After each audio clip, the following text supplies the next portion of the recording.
Saya doa. Dalam nama Yesus. Bangkit. Segala roh maut, roh setan, roh terkutuk, roh gelap. Keluar dari Yesus. Bangkit dalam nama Yesus.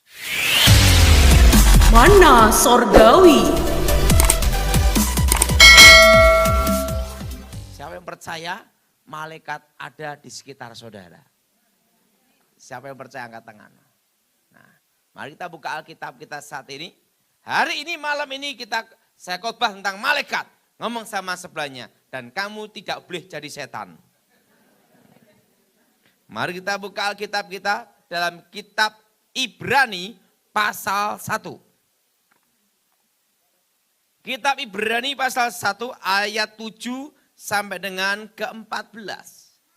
Kitab Ibrani pasal 1 ayat 7 sampai dengan ke-14. Saudara yang genap, saya yang ganjil. Kitab Ibrani pasal 1 ayat 7 sampai dengan ke-14. Arti malaikat adalah yang diutus. Artinya malak Yahweh. Apa saudara? Nah, yang diutus. Dan Alkitab berkata bahwa malaikat tugasnya adalah melayani orang-orang yang diselamatkan. Orang-orang percaya. Jadi malaikat melayani ditugaskan untuk menjaga orang-orang percaya. Pertama, menjaga hidup pribadi orang percaya. Apa saudara? Orang percaya. Nah, pengalaman saya ketemu malaikat, saya masih ingat waktu saya baru bertobat. Waktu itu saya diajar doa Bapa kami sama pendeta. Berkali-kali saya suruh menghafalkan doa Bapa kami, tidak hafal-hafal. Bapa kami di surga, dikuduskan namamu, jadilah kehendakmu langsung.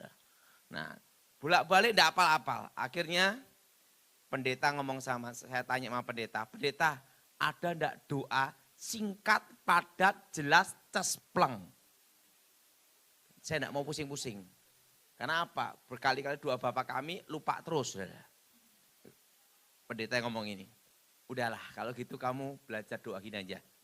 Darah Yesus sucikan tubuh jiwa rohku, malaikat Tuhan menjagaku. Apa saudara?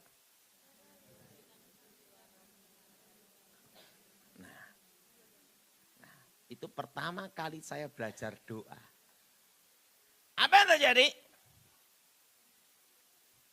Suatu kali saya nginjili seorang ibu agama seberang. Ibu ini kepercayaannya, anak-anaknya itu percaya agama seberang dan ibu ini punya agama namanya Pancasila. Semua agama ikut. Kristen, Islam, Hindu, Buddha ikut. Tapi KTP agama seberang. Nah, dan pemuja berhala, jimat-jimat, keris-keris, batu-batu. Nah, dia punya anak yang fanatik, radikal, garis keras. Waktu itu saya datang ke ibu ini, Bu, maukah engkau percaya Yesus? Waktu saya berkata, maukah engkau percaya Yesus? Dia percaya, semua aku percaya. Bingung gak ada? Jadi semua dia percaya. Batu aja percaya, apalagi Yesus dia. Semua percaya. Nah, saya injili dia. KTP agama seberang, tetapi agama kepercayaan Pancasila semua ikut. Waktu saya injili dia mau percaya Yesus. Waktu itu saya berkata, serahkan jimat-jimatnya. Wah, jimatnya diserahkan. Waktu jimatnya diserahkan, anaknya ngamuk marah. Tapi tetap saya bakar. Begitu saya bakar, dalam nama Yesus setan keluar, setannya ngamuk. Apa yang terjadi? 2 hari kemudian ibu ini mati. Wah, saya dipanggil datang untuk tanggung jawab. Saya dalam hati baru belajar doa, sekali doa mati.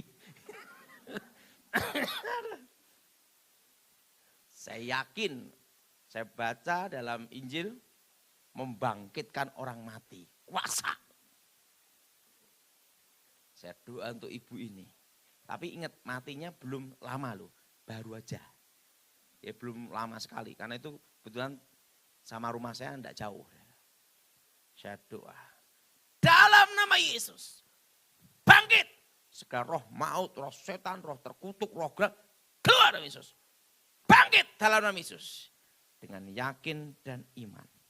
Saya buka mata, tetap mati.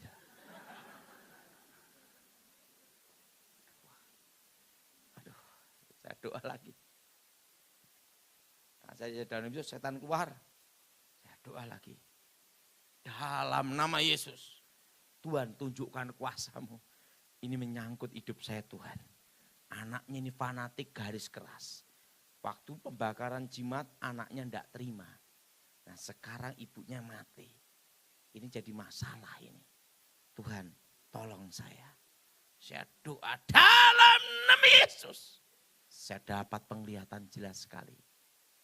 Roh jiwa ibu ini diambil setan. Setannya hitam, tinggi, besar. Saya lihat wajahnya gini. Dan roh ibu ini sudah keluar dari badannya, diseret keluar sampai pintu. Langsung saya doa. Dalam nama Yesus. Segala roh jahat, roh setan, roh terkutuk, keluar dalam Yesus. Dan roh ibu ini masuk dalam tubuhnya, hidup dalam nama Yesus. Dengan yakin dan percaya. Saya buka mata, tetap mati. Waktu yang kedua itulah. Saya udah putus asa, udah pasrah. Ya udahlah, kehendakmu Tuhan yang jadi. Tiba-tiba ibu ini batuk, hidup lagi dah. Dari itu saya lihat satu hal. Kalau ditanya saya, Pak Daud pernah doa membangkitkan orang mati. Saya merasa belum pernah. Karena waktu tak doain tetap mati.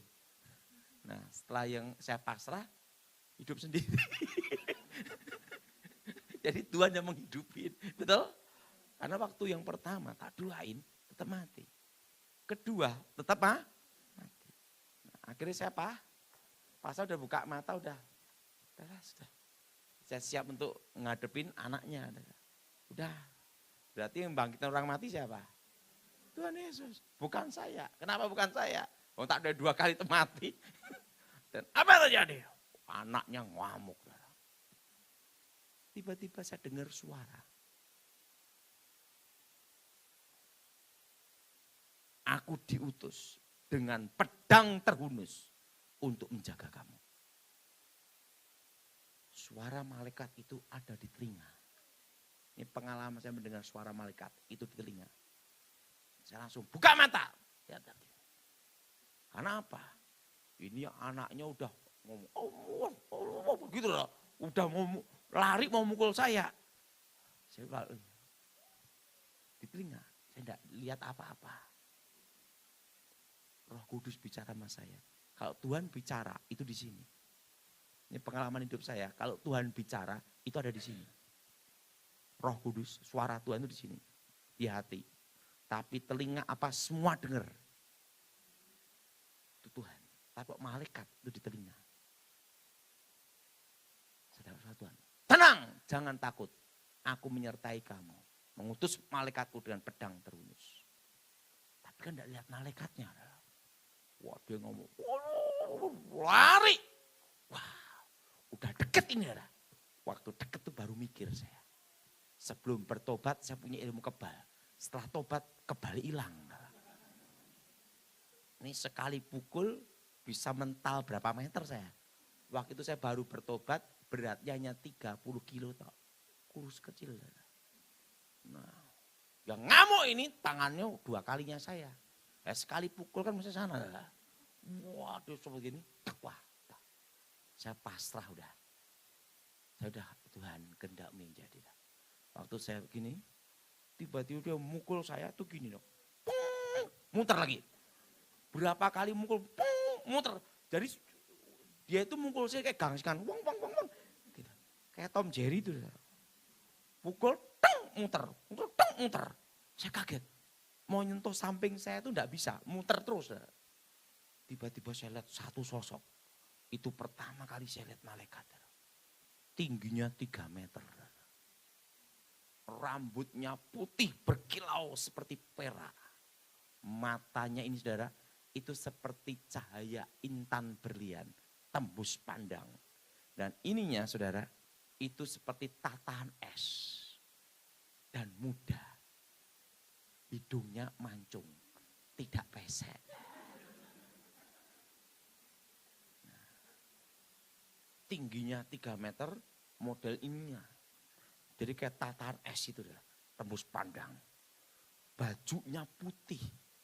Bajunya bukan seperti gini nih, jubah. Jubahnya putih berkilauan dan tidak ada jahitan. Jadi tidak ada jahitannya. Dan ininya saudara, itu pakai kasut. Dan malaikat itu menginjakkan kaki di tanah.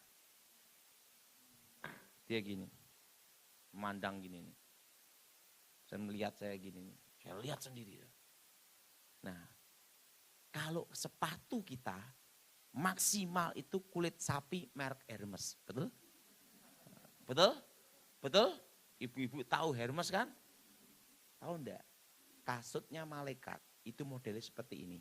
Seret, seret, seret, seret, seret, seret begini. Terbuat dari emas murni. Tapi berkilauan, tenang sekali. Kuning mengkilap. Bayangin, kasutnya aja emas, saudara kulit sapi. Kasutnya itu emas. Saya lihat sendiri.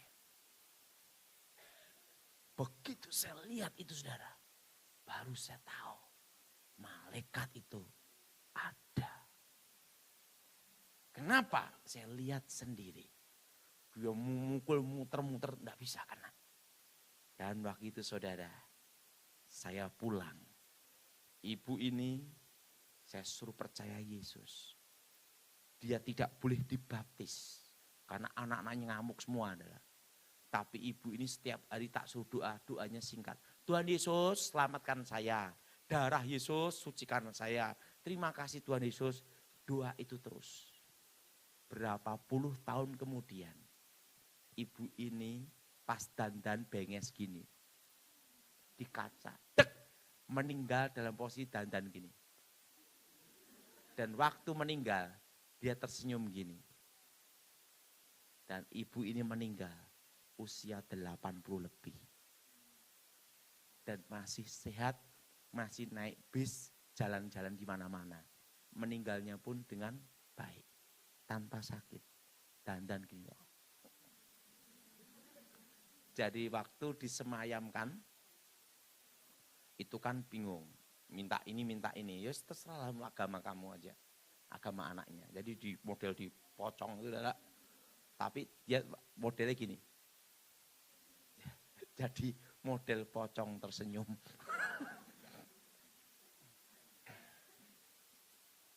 Malaikat itu ada. Menjaga, melindungi orang percaya. Amin. Amin. Walaupun engkau tidak melihat, engkau harus percaya. Berbagilah orang yang percaya, walaupun tidak mau. Tapi ingat, malaikat itu ada. Kedua, pertemuan malaikat yang kedua, saya masih ingat. Waktu itu mama saya itu hidupnya susah, karena saya punya ayah itu nakal. Kalau miskin sama mama saya, kalau kaya sama perempuan lain. Dan mama saya ini sedih sekali, stres dalam hidupnya waktu itu. Karena papa saya ini, itu suka judi, bandari judi. Dan kalau bandari judi kalah, lari. Dan dek kolektor ngejar mama saya. Udah susah dibikin, susah. Dan sampai yang namanya sepeda ontel nik itu digadekan itu 25 kali sampai 50 kali lebih. Sampai bingung ngitungnya udah. Sama radio itu udah digadekan puluhan kali dah. Makanya orang judi itu gila adalah. Dan apa yang terjadi? Waktu masa susah itu, mama saya bertobat terima Yesus. Dikasih 2 ekor ayam betina sama nenek saya. Mama saya ngomong, anaknya udah nunggu. Ini ayam mau dipotong enggak nih? Kita udah pengen makan ayam. Mama saya ngomong, jangan dipotong. Kita pelihara. Kenapa? Kalau kita makan hari ini, besok kita tidak akan makan ayam lagi. Diternak aja. Mama saya doain. Dalam nama Yesus, berkati ayam ini. Berkat. Lari malahan. Didoakan berkat malah lari. Lari. Nikah tanpa izin. Kawin tanpa izin. Jadi kawin sama ayam tetangga, pulang ke rumah. Nah, pulang ke rumah, datang bertelur. Ada panci bolong dikasih itu. Semua pada nunggu telurnya mau diceplok enggak. Mama saya ngomong, enggak boleh, kita tetesin. Saya kok pernah ngalami, 1 telur bagi 5 orang. Tak beritahu caranya. Saya itu 5 bersaudara laki semua. Dan waktu itu keluarga dalam posisi susah dan cari makan susah. Dari 1 telur, caranya supaya bagi 5, biar adil itu ada caranya. Sudah boleh nyoba. Telur itu ceplok, kasih garam banyak. Setelah itu kasih garam banyak, ya toh, kasih seledri, kasih itu bawang apa ini itu daun bawang itu, udah potong. Waduh, bagi 5. Itu asin, tapi rasa telur tetap ada. Begitu makan, itu sampai kepala. Sekali-sekali nyoba. Saya pernah ngalami 1 telur bagi 5. Nah, itu tuh, aduh. Itu dulu, itu 1 telur itu, caranya itu tahu enggak? Gorengnya harus agak gosong. Enggak boleh yang lunak-lunak. Jadi goreng itu agak gosong, jadi kering itu loh. Kecil-kecil bagi 5 itu. Satu. Sekali nyicipin, tes. Itu kepala saya nyetrum. Coba aja rasanya. Jadi kalau saudara ingin ngerasain telur enak 1 bagi 5, garam banyak, seledri sama daun bawang putih, setelah itu digoreng agak gosong. Nah rasanya enak, coba aja. Dan apa yang terjadi? Jangan diceplok, tetesin. Telur itu didoakan sama saya, dalam nama Yesus. Netes semua, 1 pun tidak ada yang kopior. Ayam itu jadi puluhan ekor, banyak. Sampai tidur di atas pohon. Kenapa tidak di kandang ayam? Yang punya rumah aja, yang punya ayam aja tidak punya rumah, tidak punya kandangnya. Jadi wong itu dikontrakkan sama om saya, itu pun ngontraknya setahun 75.000. Itu dari bambu-bambu bolong-bolong. Itu kerbau, sapi, kebo, saya lewat semua. Dan saya masih ingat kalau hujan itu harus terocok semua. Dan tidak ada kandangnya. Itu tidur di atas pohon itu. Tidur di pohon-pohon itu saudara. Dan saya masih ingat itu kejadian itu. Ingat saudara, malaikat Tuhan menjaga harta milik keluarga orang percaya. Saya masih ingat itu kalau mau kita ini mau bayaran sekolah. Itu SPP, mau mendekati akhir bulan itu, pagi jam 5 itu bangun. Jual apa? Ayam. Jam 6 langsung berangkat ke sekolah, bayar SPP.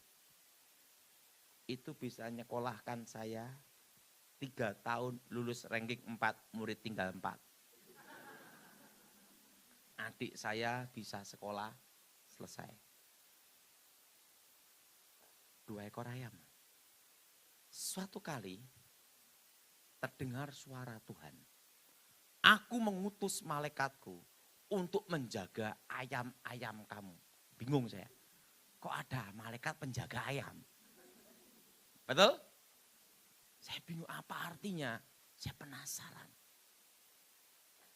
Aku mengutus malaikatku dengan pedang terhunus untuk menjaga ayam-ayam kamu.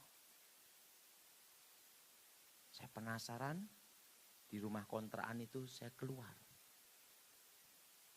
Saya lihat di tengah-tengah pohon ada malaikat tinggi besar, wajahnya beda.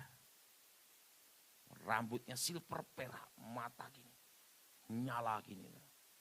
Dan saya lihat, selama saya lihat malaikat, tidak ada malaikat hidung pesek.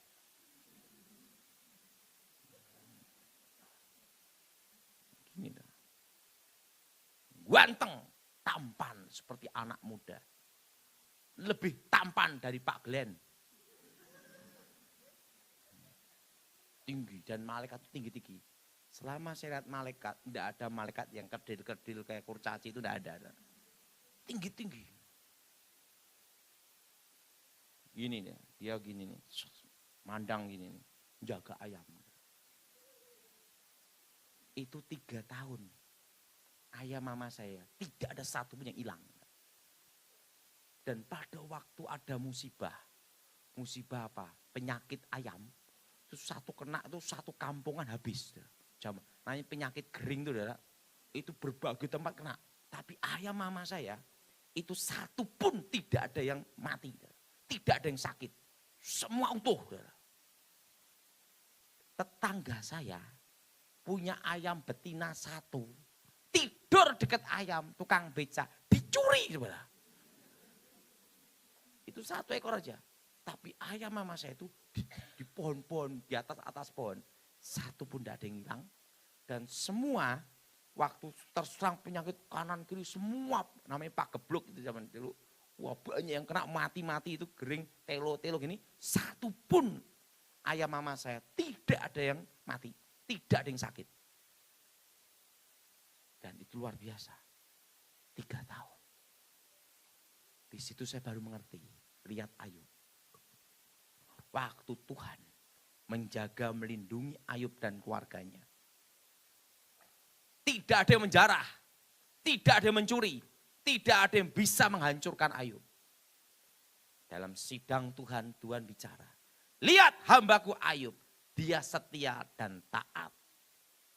Iblis berkata, Tuhan, kalau engkau tidak memberkati, apakah Ayub tetap memuji menyembah engkau? Tuhan bicara, baiklah, semua engkau punya kuasa. Tapi hanya 1 aja nyawanya yang tidak boleh disentuh. Semua boleh diambil. Tapi hanya 1 yang tidak boleh diambil. Yaitu nyawa Ayub. Apa yang terjadi? Hari itu juga. Rumah Ayub kena musibah. Anaknya mati. Hartanya dijarah. Semua habis dalam waktu dekat. Istrinya meninggalkan, anaknya mati. Tapi Ayub tetap setia sama Tuhan. Dan Tuhan izinkan itu terjadi. Dan setelah lulus dari ujian, Tuhan pulihkan Ayub 2 kali lipat. Amin. Artinya apa saudara? Selama malaikat Tuhan menjaga Ayub, iblis tidak punya hak. Di situ saya mengerti. Ayam itu untuk saya sekolah dan keluarga saya. Ibaratnya satu-satunya harta yang dimiliki mama saya. Maka Tuhan jaga benar. Dan setelah itu saudara, saya baru mengerti. Kalau Tuhan yang menjaga, tidak ada satupun yang bisa nyentuh. Amin? Amin? Nah, jadi ingat, yang kedua adalah apa saudara? Malaikat itu menjaga harta milik orang percaya. Yang ketiga, malaikat diutus untuk menjaga orang percaya, untuk melepaskan dari penghukuman. Apa saudara? Melepaskan orang percaya pada hari menyelamatkan orang percaya pada hari penghukuman. Atau pada waktu musibah dan bencana. Apa saudara? Sudah perhatikan tentang Lot. Tuhan mengutus malaikatnya. Dan dia ketemu Lot. Lot ada di Sodom dan Gomora. Tuhan bicara kepada Lot. Keluar dari tempat ini. Karena aku diutus untuk menghukum kota ini. Sodom dan Gomora. Lot percaya. Anak-anaknya percaya, tapi menantunya tidak percaya, malah ketawa. Ada apa itu? Tidak percaya. Istrinya Lot berat harta. Apa yang terjadi? Menantu Lot mati. Istrinya Lot jadi tiang garam. Dan yang lolos dari penghukuman itu hanya 3 orang. Lot dan 2 anaknya perempuan. Artinya apa saudara? Tuhan meloloskan, melepaskan pada hari penghukuman. Amin. Ibrani pasal 10. Persembahan yang sempurna. Di dalam hukum Taurat hanya terdapat bayangan saja dari keselamatan yang akan datang dan bukan hakikat dari keselamatan itu sendiri. Karena itu dengan korban yang sama yang setiap tahun terus-menerus dipersembahkan, hukum Taurat tidak mungkin menyempurnakan mereka yang datang mengambil bagian di dalamnya. Sebab jika hal itu mungkin, pasti orang tidak mempersembahkan korban lagi, sebab mereka yang melakukan ibadah itu tidak sadar lagi akan dosa setelah disucikan sekali untuk selama-lamanya. Tetapi justru oleh korban-korban itu setiap tahun orang diperingatkan akan adanya dosa. Sebab tidak mungkin darah lembu jantan atau darah domba jantan menghapuskan dosa. Karena itu ketika ia masuk ke dunia, ia berkata, "Korban dan persembahan tidak engkau kehendaki, tetapi engkau telah menyediakan tubuh bagiku. Kepada korban bakaran dan korban penghapus dosa, engkau tidak berkenan." Lalu aku berkata, "Sungguh, aku datang. Dalam gulungan kitab ada tertulis tentang aku, untuk melakukan kehendak-Mu, ya Allahku." Di atas ia berkata, "Korban dan persembahan, korban bakaran dan korban penghapus dosa, tidak engkau kehendaki dan engkau tidak berkenan kepadanya, meskipun dipersembahkan menurut hukum Taurat." Dan kemudian katanya, "Sungguh aku datang untuk melakukan kehendak-Mu." Yang pertama ia hapuskan supaya menegakkan yang kedua. Dan karena kehendaknya inilah kita telah dikuduskan satu kali untuk selama-lamanya oleh persembahan tubuh Yesus Kristus. Selanjutnya setiap imam melakukan tiap-tiap hari pelayanannya dan berulang-ulang mempersembahkan korban yang sama sekali tidak dapat menghapuskan dosa. Tetapi ia, setelah mempersembahkan hanya satu korban saja karena dosa, ia duduk untuk selama-lamanya di sebelah kanan Allah. Dan sekarang ia hanya menantikan saatnya di mana musuh-musuhnya akan dijadikan tumpuan kakinya. Sebab oleh satu korban saja ia telah menyempurnakan untuk selama-lamanya mereka yang ia kuduskan. Dan tentang hal itu, Roh Kudus juga memberi kesaksian kepada kita. Sebab setelah ia berfirman, "Inilah perjanjian yang akan kuadakan dengan mereka." Sesudah waktu itu, ia berfirman pula, "Aku akan menaruh hukumku di dalam hati mereka, dan menuliskannya dalam akal budi mereka, dan aku tidak lagi mengingat dosa-dosa dan kesalahan mereka." Jadi apabila untuk semuanya itu ada pengampunan, tidak perlu lagi dipersembahkan korban karena dosa. Ketekunan.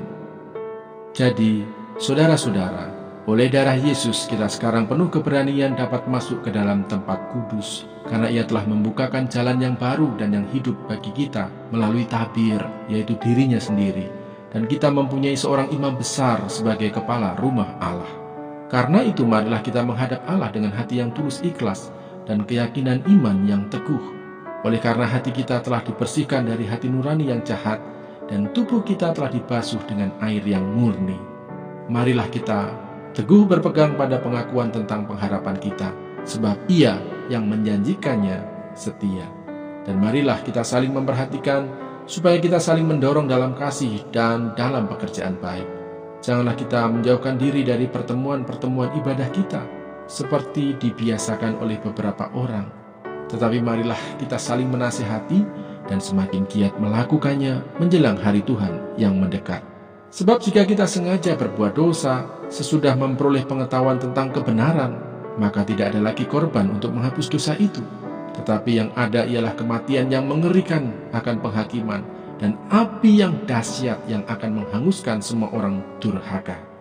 Jika ada orang yang menolak hukum Musa, ia dihukum mati tanpa belas kasihan atas keterangan 2 atau 3 orang saksi.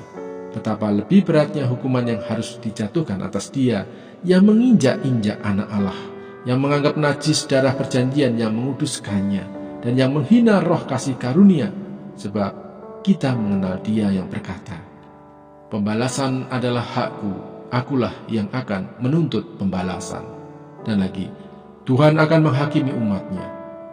Ngeri benar kalau jatuh ke dalam tangan Allah yang hidup. Ingatlah akan masa lalu. Sesudah kamu menerima terang, kamu banyak menderita oleh karena kamu bertahan dalam perjuangan yang berat.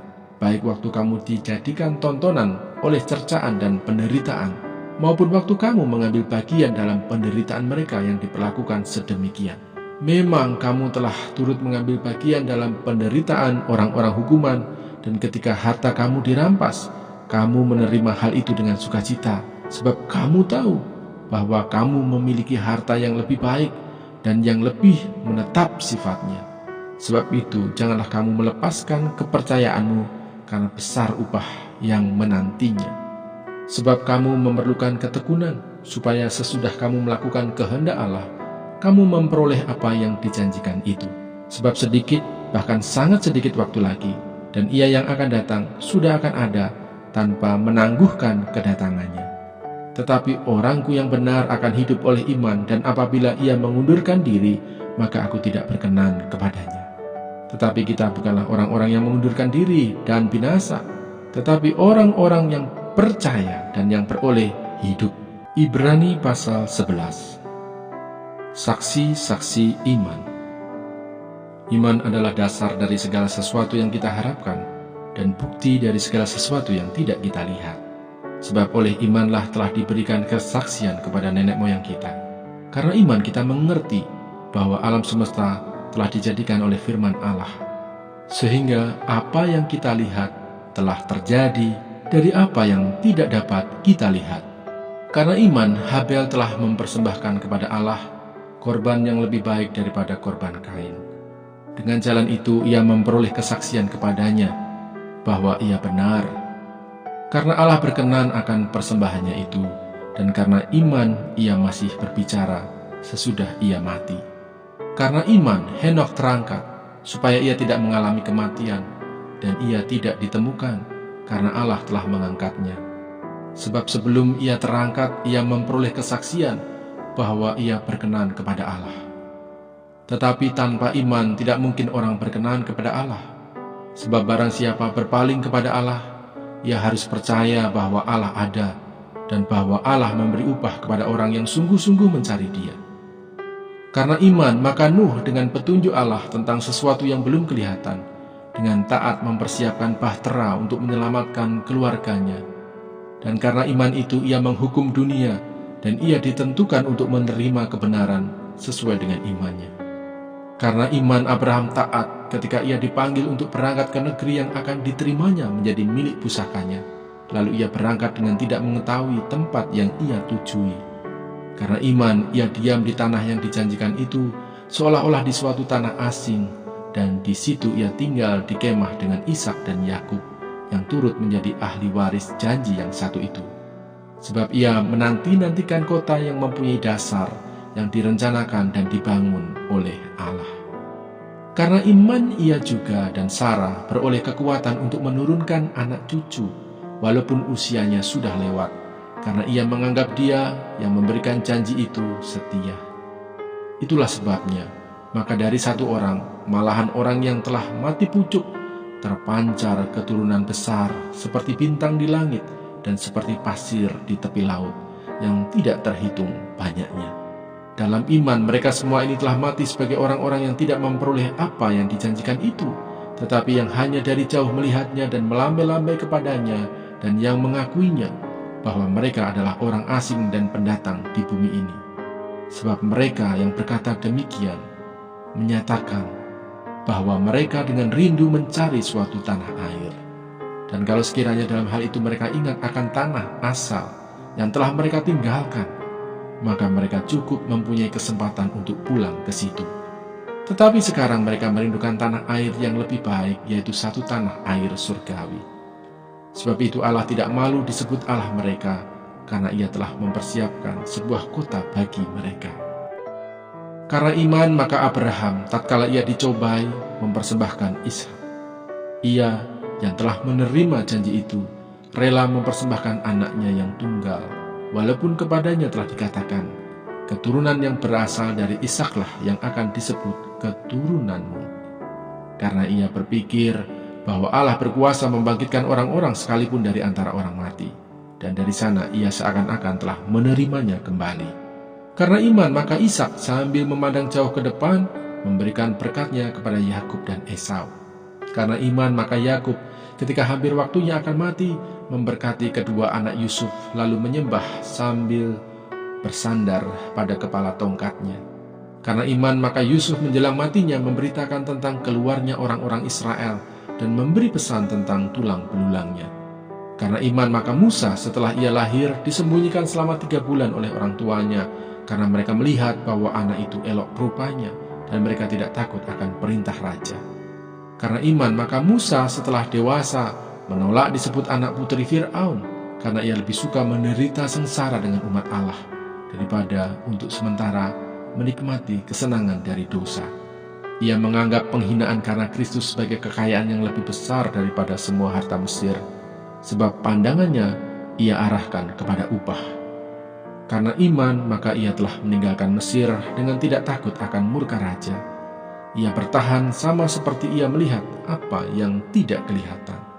Karena iman maka ia mengadakan Paskah dan pemercikan darah supaya pembinasa anak-anak sulung jangan menyentuh mereka. Karena iman, maka mereka telah melintasi Laut Merah, sama seperti melintasi tanah kering, sedangkan orang-orang Mesir tenggelam ketika mereka mencobanya juga. Karena iman, maka runtuhlah tembok-tembok Yeriko setelah kota itu dikelilingi 7 hari lamanya.